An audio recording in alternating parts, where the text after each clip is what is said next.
Bitch, you know it's Lil Ball. Bitches Lil Ball and Perry. I keep them hoes like a fairy. My hair be red like a cherry. All of them niggas, they know. All of them niggas, they know me. All of them niggas, they know us. Them niggas, they wanna be damn. Bitch, you know it's Lil Ball. Alright, y'all, so here go the list, man. Now, this list is kind of my opinion, but it's also a mixture of y'all's opinions, too. Now, y'all already seen my list. This is the list from everybody's opinions, bro. So, we got Dro at the 1. We got 1 through 5 at the 2. We got Ink Westside third best. Now, honestly, Ink could have been first. Now, listen, there's a lot of speculation that Ink was doing share play with Mr. Styles during Road to the Finals. Now, I don't know if that's true, bro, but if it is, then that shows what a hell of a coach that man is. But, got Styles number 4. He won Road to the Finals, of course. And then we got BP. He carried top notch. BP is probably the only guard on here who probably could average 20 and 10 because, you know, he carried the shit out of top notch. He just couldn't play in Road to the Finals because he's from Connecticut. I'm going to speak back on Ink real quick, though. Ink could have been number 1 another reason, but Ink had a downfall this year. As much as Ink put in last year, y'all, for him to fall off the way he did this year, scoring-wise, and as much turnovers as he got this year, that's why Ink fell down a little bit, y'all. So let me go ahead and get into this next list. Ain't no shade thrown at him, just saying. Okay, so we got Almighty Dunk, best scoring guard or shooting guard, whatever you want to call it. Bank up 9, second best in my opinion. Bank can shoot from half court. It's just the only thing I didn't like is that Bank used that little ass 6'2", you know what I'm saying? Everybody start using bigger my players, but Styles did use a 6'2" inside point guard. So TJ Money, obviously another great scoring guard. TJ Money ran a little bit of point for top notch. He was doing a little bit of everything. He was nice, man. Free My Brother, another good scorer, great defensive wise, not so good IQ wise on zone defense and all that. Savage K. Cole, now his team would have been a real problem if they would have got in Road to the Finals. But as you know, their people stopped playing towards the end of the year. But he was still in Road to the Finals playing for another team. So keep your eyes peeled on them next year. Let me get into this next one. I got Youngest 2K guard as best small forward. Then I got Odero. Teammate. Now the reason why I picked Youngest is because he does a lot of all-around shit. You know what I'm saying? Odero, good scorer, good rebound. He's straight on defense. TML is kind of like that quiet assassin, you know what I'm saying? Like his numbers might not show shit, but he does the little things that nobody really pay attention to. I put Devastation on there because I feel like a lot of people sleep on him.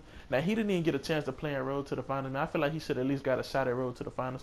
Electrifying SFJ, now, he could have been the best small forward. If he would have kept playing, I don't know what the fuck happened to him, bro, honestly. I know he got dropped by Styles for the Drukerbacher squad or whatever, but he would have been a real nice small forward, man.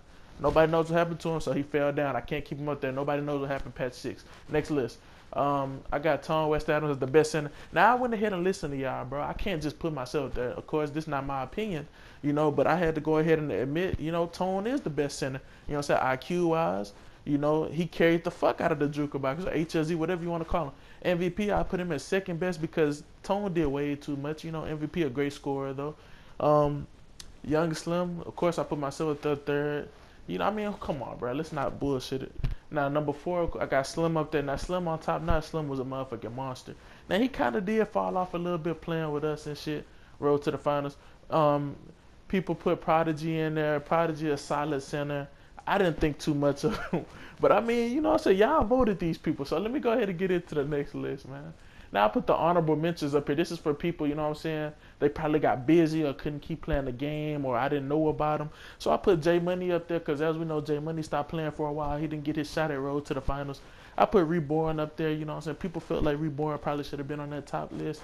Dude, Dreek Tatted, and Hooper Mentality, of course, the guards from No Limit. Now, nobody really knows much about them, and this is not me talking shit. It's because they didn't really match up.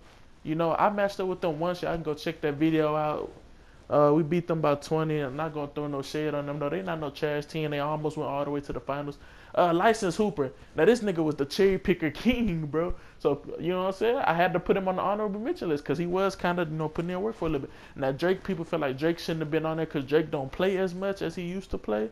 Dwayne McKell for TBE. Him and Flyboy Reese with them big-ass small forwards. Cooking niggas.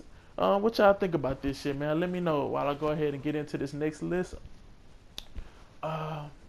Now, honorable mentions for the centers now. I got Bronx Finest up there because, of course, he was one of the best rebounding and best scoring centers until he kind of fell off and stopped playing after a while. About the game, Dre. Now, people feel like Dre shouldn't have been on my list. They feel like he didn't do enough. I know he stopped playing towards the end, and that's kind of where Slim came in and took his spot. Humble Legend. Now, I don't really know too much about Humble Legend. I only seen him play in the commission in the road to the finals because he never matched up. Now, you know, he got a 98 win percent in Proam, but like I said, he never matched up. So I can't say he's one of the best, my nigga. Trust Slick, some people feel like he should have been up there. You know, he was killing that road to the finals tournament. Now, he didn't really do much against HLZ. That was where he fell off at, you feel me? CJ Will and Lil Penny for Always Open. Now, they centers was killing, man. But like I say, people, what y'all think about these? Put them in consideration. RKG, he couldn't play in road to the finals because he's from Maryland or something like that. RIP DJ, another good center, couldn't get his chance at road to the finals. These are the honorable mentions. Now, top 5 Proam squads. Of course, now, we was the most feared. I don't care what nobody said. We was the most respected team besides HLZ, man. Everybody was worried about my squad, so that's why I put for top 5 Proam squads. HG was obviously the most anticipated, most worried about squad. Then HLZ, you know what I'm saying? Niggas did not sleep on those 2 top teams. But I mean, if y'all want to turn it upside down, it don't matter. I mean, because like I said, HLZ was a feared team too. Nobody really knew what was going on with them. Top Notch, of course, was right under us in HLZ. Supreme Legacy, another problem team. They weren't as scary, but you couldn't sleep on them, you feel me? Now, the commissioner Always Open, they have the similar style of play. Both tough teams. They have good ball, good all-around team play. And here I go, man. I'm going to go ahead and wrap this video with this one right here. The best Proam squad. HLZ, of course. Now, this is another reason why I didn't put No Limit up there. I'm going to let y'all know now. No Limit picked up a dude from HLZ, man. You can't put somebody else from another team on your squad and then expect somebody to say you're one of the best teams. You feel me? I mean, do that make sense? You pick somebody else up from another team. Now, Ink, of course, was best GM. Ink knows how to rally people around him. He's just good at getting people to play with each other. Like, he brought Mr. Styles into his squad. And you know what I'm saying? They won $250,000 together. So, I mean, that's one big thing right there. And shit, this is my video, y'all, for Proam. What y'all think about this shit? Let me know. Like, comment, subscribe. And I'll be having the stage and park videos dropping tonight. And shit, I'm out. Let me go ahead and say one more thing, though. I forgot to put Brooklyn Kingpin up there for honorable mentions. Now, the reason why Brooklyn got off the is because people didn't feel like Brooklyn was that good or because he didn't match up. Now, somebody sent me a screenshot where Brooklyn played against HLZ and he had 0 rebounds. Now, you know you can't be a center and have 0 rebounds in a comp game, my nigga. But shit, now I'm going to go ahead and wrap this up, y'all. Y'all like, comment, subscribe. Let me know if I missed anybody else. The stage and park list will be dropping tonight. And shit, I'm out, bruh.